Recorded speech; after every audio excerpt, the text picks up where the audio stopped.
Sorry? The fog that had an effect on the tournament. Yeah, so he's also curious about the fog, how that affected the tournament. Aaron, if you want to take on that one. The fog, the first couple of days there were a lot of boats in there, and it was like we were all talking about, it was a grind. I mean, it was just, you didn't get a lot of bites. You got one here, you got one 40 minutes later. It was definitely a lot of work, and you had to be fishing the right stuff. So we took a lot more time to catch our fish. 15 fish a day when those guys are catching 15 fish in an hour down south. So today it was, with the delay, I don't think it would have hurt us, because we caught them pretty much later in the day anyways. But this place, we hit it probably the best week we could have hit it throughout the whole season. I mean, if we had hit it maybe 2 days later, it would have been a little better, but I think we hit it, the severe cold fronts that came through the week before this tournament, during our practice and before, was unusual. The average highs were 67, lows were like 52 or something, I think. That's average for this area. We're getting freezing and frost, ice on the banks. So those fish wanted to spawn then, and it held them back. When that happens, for me in the past, when that happens, when it does warm up like it did, it went above average. It makes for tremendous fishing, and we hit it like we do a lot of times in bass. Somehow we hit it this special week of the year. Especially today was probably one of the best days of the year to be fishing on the Delta. Very good.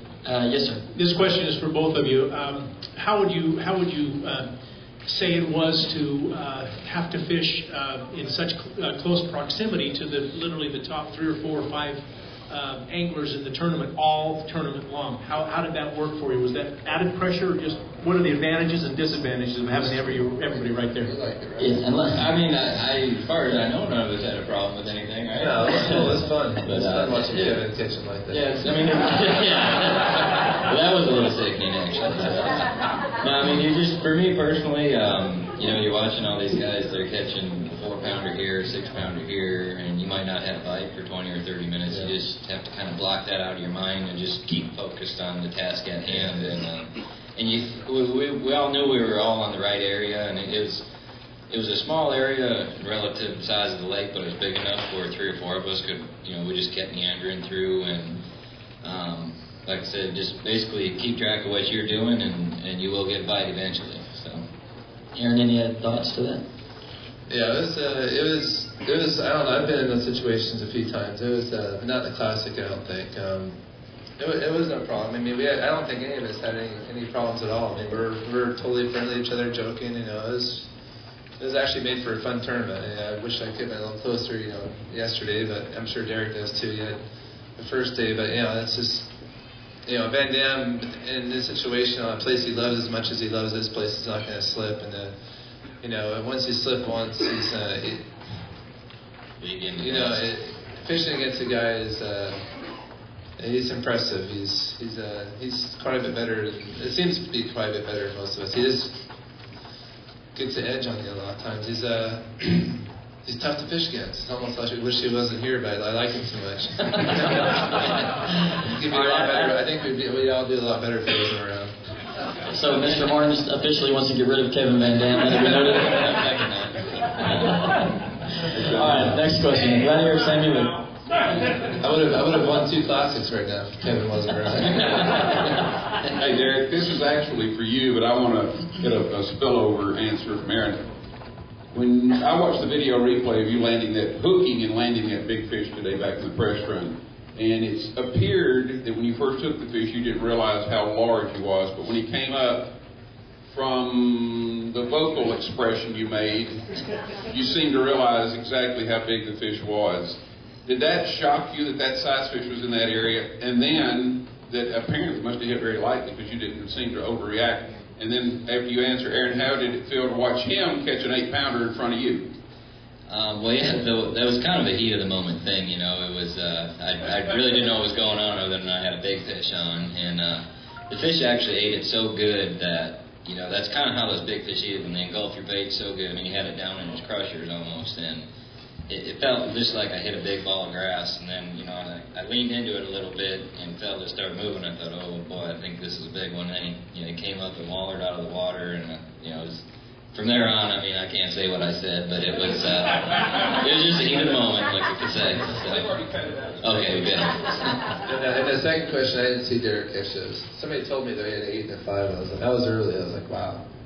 But all these fish I think we caught today, and the first day they were knocking the rod out of your hand. And yesterday I had 25 bites and caught 5. I only landed 5 fish yesterday. I know I had probably a good 20-pound bag at least on yesterday. Today, I think for most of us, I even watched Van Dam. He was right next to me. I'd watch him hook them, and all the fish that I had, and I'd say like 80-90% of them, you didn't feel them. I mean, you drag over a stump, and all of a sudden, you snag so much too. You're always hooking a stump, and you see guys. I mean, we've been around. We're fishing professional circuit, and when you're hooking. I mean, I started hooking stumps because you could not tell when a fish had it. I mean, it was just like soggy. I mean, most of them, you just can't pull them and they'd be there, and then you set the hook on. They're just, coming up behind it, just probably just grabbing it real soft. They're almost all of them like that, right? Yeah, anybody I had that was 4 pounds or better was like that. I really didn't know if I had a fish until I leaned into it. So, and I set the hook on a lot of stumps today as well too. So. All right, next question. Okay, Ryan, I'm sorry. Go ahead. Let's go. We're going to go here first, and then we'll come back over here to the left. Pete Robbins, Bassmaster.com. Aaron had the big fish on Friday. It was a 5.9, which is certainly a good fish that anyone would have welcomed in this tournament. But today there were probably a dozen fish bigger than that weighed in that one small area.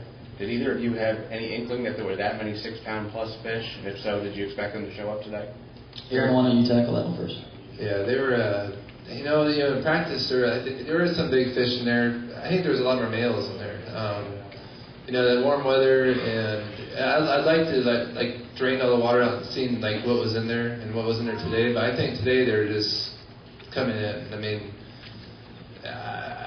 today was the kind of day they move. There a lot of them may have been out. The water came up probably how far? 10 inches last night from the wind, maybe more. I don't know. It came up quite a bit, and I just think those fish were just coming in. Because we were catching a lot of the big ones. A lot of the big fish were caught on the outside kind of edge of where I think they were spawning probably inside of us a little bit. A lot of them were on the outside edge wherever you could find most of the spots. I've caught fish off Derek's tree, and I'm sure he caught fish off mine. We had certain stumps out there that, in the tournament, the first 2 days you could get a bite once every couple hours. Today, you literally could get a bite and then leave it, and a half hour later somebody else comes there and gets a bite. And if you could, you just do a circle and have 3 or 4 spots, which Kevin did, and that's what I did a lot, and just rotate them. But every time you went back to that tree, and if you could hit that tree, you got bit. Almost every time it was a big one.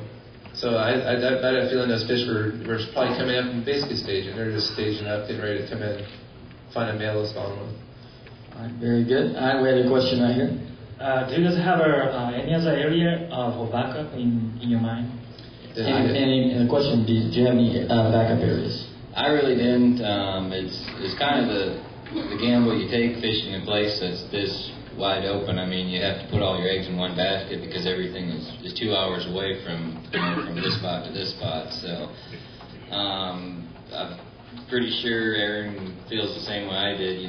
Felt the best chances to do good or win would be in that area because just looking on a map, it stands out as that's where I need to fish in February when the water's warming. So, and it's exactly like Aaron said before, we're catching all the fish that were staging before they were going into spawn. Everyone you caught was fat and full of eggs and looked like they were ready to burst. So it's just kind of one of those areas, I guess you learn over time what kind of to look for, and just felt where if I was going to catch them, it was probably going to be in there.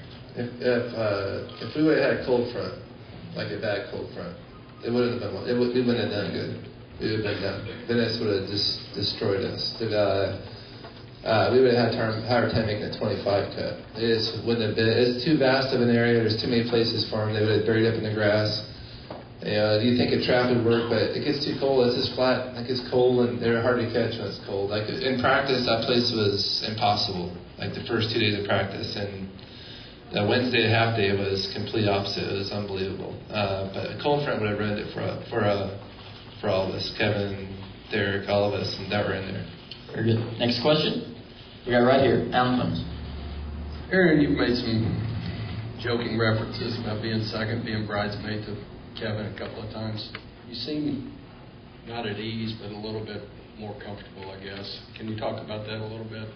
Yeah, this is the easiest second place I've ever had.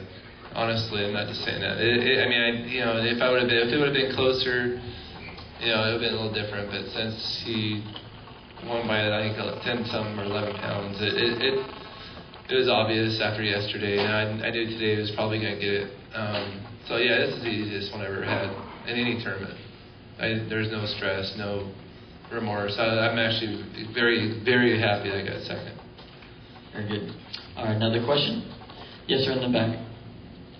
If someone told you that this area 10 years ago when Van Dam won his first Classic here, it was brackish water, getting ready to turn into a saltwater area, and then you see today's effects of diversions and the other things that have gone on in this area, what would you think and how do you react to that, to know that this is a sort of a brand new fishery? I suppose, really, from what I hear about that lake is that it is pretty much a new fishery because of, I guess, a freshwater diversion that runs through it. And but it all, if you look at all the pieces, it all adds up to be a phenomenal fishery because it's flat, and stumps, full of grass. And if you have fresh water pumping through there, the growing season is so long and they have so much food to eat, it just doesn't take long to grow fish that big and that many of them. I mean, they can reproduce so fast and they have plenty of cover to get in when they're young, and it's just it probably one of the best places as far as fish factories that you could get to, I think. Yeah, I actually caught my first redfish in that lake. I fished it last Classic we were here. I spent the first day in there, and I caught fish, but they were, it was summertime. I think it was August, summer Classic, and they were. You could tell they weren't healthy fish. They were kind of skinny, real lean fish. It's not like they are now. I mean, that diversion canal made huge difference. I mean, that's nutrient Mississippi water coming in there, and it's full of nutrients, life. You'd be amazed of all the bait out there swimming around our boats, schools of bait. It's going to be incredible. All right, another question in the back. Yeah, right here. Right here. Oh, all right, go ahead. We'll come right back to you. Yes, sir, John. Okay. Can you tell us a little bit about where you were fishing? Was it sort of a backwater of the lake itself? Was it the lake proper? Just a little bit about the area. More or less a pond off of the lake. I'm sure that the fish don't live there. They mainly use it to come in and spawn until, whenever they get done spawning or when the grass gets too thick. But to me personally, I believe it's more of a spawning area than where they live. So I guess, what was the question again? I almost forgot. Just whether it was like a backwater or a pond. Oh, yeah, more or less a backwater. I mean, it's right on them. It's part of the lake, but it's more or less a backwater. I would say that area, it's got. So there was one lake. There's a barrier with tires on it that's old. It's been there forever. And then we were past that. There's little doorways through it. And then there's about a half mile, maybe even 3/4 mile to a row of islands. And then there's a deep canal on one side of it. I don't know what this side's like. I never went over there. And then behind it's another big giant lake. It's about 2.5, 3 feet deep right now, full of hydrilla. And there's grass before the wall. Before you get to the wall, there's maybe a mile or two of hydrilla. You see on your graph, 5-6 feet of water is hydrilla over out there. That's probably where the fish live. But I mean, in the summertime, I guarantee where we're fishing in the back pond and part of the front of it is matted up. And like Derek says, it's one of the best spawning grounds. If you can design something, if you could design a lake that would be optimal for bass, raising bass, that would be it. You got stumps everywhere and hydrilla, and it's just a bass factory. I mean, I've heard stories about guys, taking tons and tons of fish out, but it's like Guntersville, it just keeps on coming back every year, and you wonder how it can do that. But it's one of the biggest bass factories I've ever seen. Guys, we're going to take about 2 more questions for the guys before we bring in the champion. So let's go right back here. Derek, you already talked about your bait. Can you go through the rest of your gear information, rod, reel, line? And Aaron, if you could go all the way through yours, including the bait, please. Okay. The rod I was using was a 7-foot St. Croix glass cranking rod, which I would have to say probably helped having a softer rod the way they were biting. Line was 16-pound fluorocarbon and a Shimano bait casting reel. Aaron? I was using a stiff rod, maybe that's why I missed some today. I used the same rod I use at Gunnersville, like a 6'9" Mega Bass. I kind of forgot the name of it. My sponsors didn't know where it's at. It's a 6'9". It's a 6'9". What is it? It's a silver one, 6'9", medium heavy. The Super Destroyer? No. I'll get it to you, John. It's the one I use at Gunnersville. I just won't blank on the name. 20-pound shooter, fluorocarbon, and a Shimano reel, and a square bill crankbait. They'll find out. And a spinnerbait, a 3/8-ounce spinnerbait. Caught 'em on the first day. All right, very good. And let's take one last. Actually, a vibe spinnerbait though. It's like a special wire that even Kevin would probably really appreciate. Where you catching them out here? The champion is not allowed to question the second and third place anglers. So we're going to go one more question for these guys before we go to Kevin. Do we have one last question? All right. Do we have one over right here? Okay, last question. Did you see each other during practice period? Did we see each other? I don't know. I spent probably about 3 to 4 hours periodically throughout the day in practice, but everybody was always coming and going through the lake, so it's real hard to keep track, especially when you're practicing. You're more focused on trying to locate and catch them. So I went to a canal by Bayous and that for like an hour or two, and I waited till a little later, and then I went there, and I never left until they had to weigh in, the Wednesday. But it was a no-brainer, I think, for all of us that went in there. And a lot of guys went in there. I heard Wednesday they didn't get bites, but I couldn't get them to let go of the bait, and I had the hooks covered, and they were actually they had some off with a spinnerbait with no hook on it. They wouldn't drop it. I had to shake the rod. So I knew where I was fishing. And grab it. Very good. Well, guys, hey, congratulations again, Derek. Congratulations, Aaron, on an incredible Bassmaster Classic. Y'all can go ahead and head out. I know y'all probably have a lot of celebrating to do tonight. I'll give these guys a hand.